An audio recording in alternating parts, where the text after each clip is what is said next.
Jai Gurudev, and thank you for joining us today as we continue our discussions on the Kalki avatar. So, how do daily spiritual disciplines like Gayatri Chapa and Sandhya Vandanam together act as a Kalki strategy against today's pressures? Yes, in today's frenetic lifestyle, we are constantly bombarded by distractions, social media, relentless work demands, emotional turmoil. Gayatri Japa acts like an internal purifier, constantly washing away accumulated dust from our mind. When combined with Sandhya Vandanam, which aligns us three times daily to the rhythms of the cosmos, it forges a fortress of sattva. This daily routine is nothing less than wielding Kalki's sword against the adharma of restlessness and mental pollution. It's proactive spiritual hygiene. Families that maintain these practices report reduced conflicts and more love. Even children grow up more centered. Our ancestors designed these as everyday Kalki technologies to keep the household protected from rajas and tamas. In my experience, people in metros who resumed even a simple daily Gayatri practice reported miraculous stress reduction. Thus, Gayatri and Sandhya Vandanam are practical living examples and expressions of Kalki's work, dislodging the inner forces that could otherwise mushroom into larger personal or societal problems. So, how does the act of organizing or participating in homas and pujas by Vedic Dhamma create a Kalki like protective energy in homes and communities? Homas and puja are ancient Vedic technologies that invoke divine vibrations, not merely symbolic acts. When we perform a Narayan Homa, a Chandi Homam, or even a simple Ganapati Homam, the mantras combined with offerings into the sacred fire create powerful sound and energy fields. These subtle energies disintegrate obstacles, both seen and unseen. Many families share how after a homam chronic tensions disappear, business difficulties ease, children's concentration improves. This is Kalki at work through sacred fire, burning adharma in the form of graha doshas, negative karmic residues, and collective family patterns in communities. Public homas organized by Vedic Dhamma Sansthan have even coincided with reduced local crime rates. The flames represent Kalki's sword, the mantras his clarion call. Thus, every well done Homa is a mini descent of Kalki, restoring harmony by literally burning impurities. It's why our Shastras emphasize Agni. Where there is fire offered to divine names, there Kalki's spirit is always alive. So, could you elaborate on how Sudarshan Kriya acts like Kalki's horse and sword together, cutting through psychological adharma and revitalizing life force? Yes, Sudarshan Kriya is profound because it works on multiple layers simultaneously. The rhythmic breathing sequences cleanse the nadis, flush toxins, and harmonize left and right hemispheres of the brain. It's like Kalki's white horse, prana surging with vitality, galloping across the subtle body. Meanwhile, the breath also acts as Kalki's sword, cutting through dense layers of stress, stored emotions, subconscious resentments. Many participants say during Kriya, long suppressed anger or grief spontaneously releases, sometimes through tears or laughter. Gurudev often explains that Sudarshan Kriya resets the entire nervous system. I remember a corporate professional who was on medication for hypertension after practicing Kriya for 3 months. His BP normalized, his mood lightened, and he shared, "It's like someone came and cleaned my inner house." That someone is the Kalki principle manifesting through the breath. This is why we encourage everyone, young, old, students, executives, to embrace Sudarshan Kriya. It's the most accessible, science backed Kalki process to cleanse modern psychological adharma daily. How does the practice of seva or selfless service operate like Kalki, cutting through the collective selfishness and inertia prevalent in society today? Seva is profoundly transformative because it uproots the very foundation of adharma or self centeredness. In Kali Yuga, people tend to become excessively individualistic, transactional, even isolated. This breeds loneliness, greed, competition, and mental health crisis. When you engage in seva, whether it's feeding the hungry, planting trees, organizing blood donation drives, or teaching underprivileged children, you step out of your narrow self and expand into the universal self. Gurudev beautifully says, Seva purifies the heart like Kalki's sword purifies society. I have seen volunteers who once struggled with depression come alive with joy through consistent Seva. Their faces brighten, health improves. One young woman told us, volunteering in flood relief gave me more happiness than any than all my shopping ever did. Through Seva, the collective energies of tamas, of inertia and rajas or restless desire get sliced. The Seva becomes Kalki's work, driving his white horse right through the heart of societal inertia and sowing seeds of compassion. When entire communities participate, the transformation is breathtaking. Disharmony dissolves and a dharmic collective consciousness emerges. In what way does the Art of Living Sanyam program of level 1 and level 2 or advanced meditation retreats facilitate a Kalki like destruction of inner demons and a rebirth of purity? Is the Sanyam program of level 1 or level 2 or even advanced silence retreats are extraordinary laboratories where one meets one's own mind without distractions. In silence, all suppressed thoughts, old memories, hidden fears, inner demons surface. Initially, this can feel uncomfortable, but under Gurudev's compassionate guidance, these impressions are dissolved, not indulged. It's as if Kalki silently recites in, confronting each lurking asura of our psyche with the sword of awareness. After days of deep meditation, people emerge visibly lighter faces glowing. One participant who came to silence after a bitter divorce shared that years of bitterness simply evaporated, like Kalki came and carried away my darkness. Also, such retreats supercharge prana, realigning one's subtle system with nature. The white horse of Kalki's is prana itself, galloping unobstructed.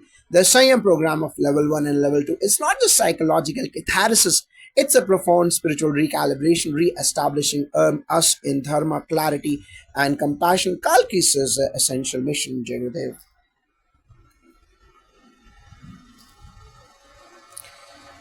Jai Gurudev, so how does a regular practice of Padma Sadhana contribute to invoking the Kalki within by transforming both body and mind? Yes, Padma Sadhana, a special sequence of asanas taught by Gurudev, is profoundly powerful because it systematically unlocks stuck energies and prepares the body for deeper meditation. Its graceful flow mirrors a lotus unfurling, symbolizing purity, arising from the muddy waters of life. Physically, it releases tension from muscles and joints, improves circulation, balances hormones, and stimulates subtle energy centers. Emotionally, it softens rigid patterns. Practitioners often report spontaneous tears or laughter and unmistakable lightness after practice. This is Kalki energy transforming heaviness into vitality. One engineer from Mumbai shared that after 6 months of daily Padma sadhana, his chronic anger simply dissolved. He no longer reacted violently to stress. He felt as if an internal warrior had cleaned the house. By opening subtle channels, Padma Sadhana invites the white horse of prana to gallop freely, dismantling tamas and rajas, the twin demons of lethargy and compulsive desire. Over time, the mind becomes quieter, more reflective, naturally inclined towards dharma. Thus, Padma Sadhana acts as a daily invocation of Kalki, helping practitioners destroy ignorance and blossom into their highest potential.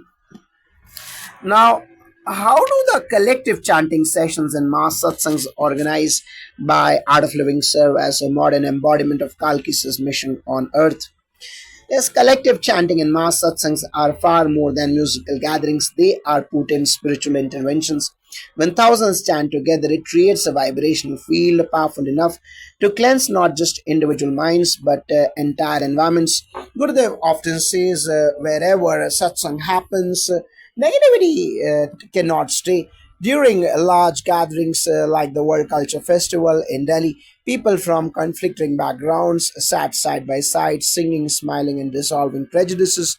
It was a modern Kalki moment where hatred and division were cut down by joy and unity.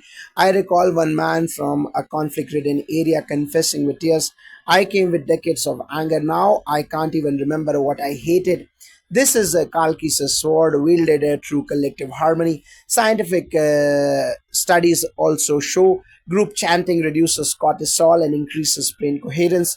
These satsangs aren't mere entertainment. They are Kalki's armies marching across a collective consciousness, defeating subtle demons of stress, mistrust, and sorrow, planting seeds of global dharma. It's why Gurudev emphasizes satsangs everywhere, from villages in India to conflict zones abroad. It's modern Kalki working through melody, rhythm, and shared intention. Now, how do traditional samskaras like Upanayam guided by Vedic Dhamma Sansthan act as a spiritual armor that aligns young minds with the Kalki's principles. Yes, Upanayana, the sacred thread ceremony, is more than a ritual. It's a profound psychological and spiritual initiation. It aligns the young mind to Gayatri, the embodiment of divine illumination. The child begins daily Sandhya Vandanam, cultivating introspection, discipline, and a connection to higher forces. In today's age of distraction and moral ambiguity, Upanyanam equips youth with an internal compass so that when temptations arise or peer pressure pushes towards adharma, there is a sacred vibration already protecting them. Many parents tell us their children who underwent Upanyanam naturally avoid addictions and disrespect, and Kalkis is working through tradition, installing a dharmic firewall in the psyche. Additionally, performing Gayatri Japa daily is like wielding Kalki's sword against confusion and negativity. Even neurologically, mantra chanting refines neural pathways. Thus, through Upanayanam, families don't wait for an external savior. They invoke Kalki in their own homes, ensuring the next generation carries forward light, clarity, and inner strength. This is why Vedic Dhamma Sansthan places immense emphasis on reviving these samskaras across communities. How does the concept of Trikal Sandhya prayers at dawn, noon, and dusk act as a regular clearing of adharma like daily visits from Kalki? Yes, Trikal Sandhya is a beautiful discipline woven into the fabric of the day at dawn, noon, and dusk, the junctions where energy shift. It calls us to pause, reflect, chant Gayatri, and offer water to the sun. This isn't mere ritual, it's a profound alignment with cosmic rhythms. Each Sandhya acts like Kalki's daily visit, cutting accumulated tamas and rajas before they become dense. Without such anchors, stress, cravings, irritation silently pile up, eventually erupting as major adharma. But those who maintain Trikal Sandhya remain balanced, less prone to anger or confusion. One businessman from Chennai told me he began this practice reluctantly, but after 6 months found his decisions clearer, relationships sweeter, even health better. The Sandhya literally reorganizes one's subtle body daily. It's like sharpening Kalki's sword 3 times a day. So it's always ready to cut ignorance, maintain mental hygiene, and protect from societal pressures pulling us off dharma. Thus, Trikal Sandhya keeps Kalki alive within us in the most practical and consistent way. Could you share how even reading or listening to Gurudev's talks and books can become a powerful Kalki like intervention, slicing through confusion and negativity? Yes, Gurudev's books like Celebrating Silence, An Intimate Note to the Sincere Seeker, or even his daily wisdom tweets carry an extraordinary vibrational force. Often people write to us saying a single line from Gurudev completely changed their perspective. One lady battling severe depression found a line in an intimate note: drop the past like a garment, be fresh this moment. She said it was like Kalki's sword, severing chains she didn't know were binding her. Gurudev's words carry prana because they emerge from deep silence and universal love. Even in talks, a playful story suddenly becomes a piercing insight, cutting through confusion, lighting the way. This is why we encourage people to read or listen to even a few minutes daily.